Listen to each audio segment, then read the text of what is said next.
In a quiet little town, surrounded by hills and rivers, there lived a boy named Adrian. Everyone called him lazy. He'd sleep late, skip his chores, and keep saying, "I'll do it tomorrow." But deep inside, Adrian carried quiet dreams of doing something meaningful, of making his parents proud. He wasn't weak or foolish or less intelligent. His real enemy lived inside: procrastination. His books gathered dust. His room looked like a storm had passed through it.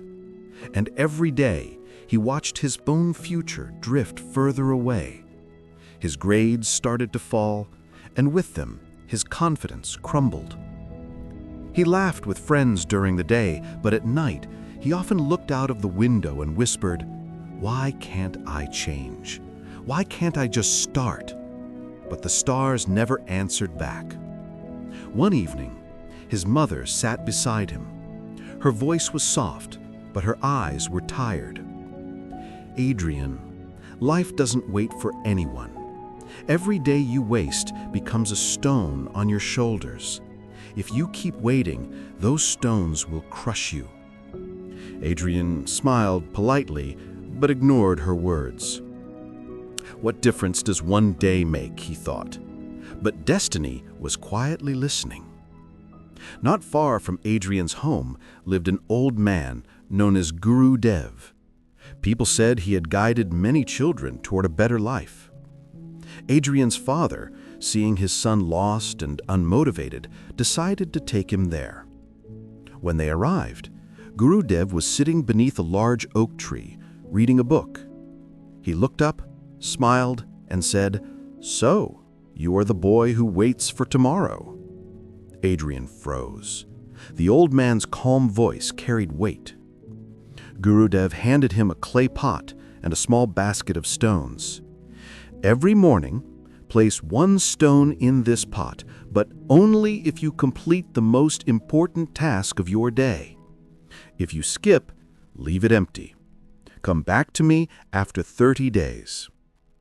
Adrian thought it sounded easy, but when the first morning came, laziness hit him like a wall.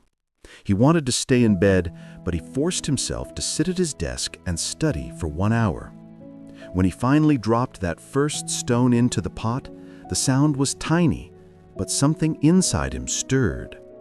The next day, he did it again, and again. Some days he failed. The pot stayed empty. On those nights, he'd look at it and feel a quiet shame. But instead of giving up, he tried harder the next day. Slowly, the pot began to fill, one small stone at a time. Days turned into weeks.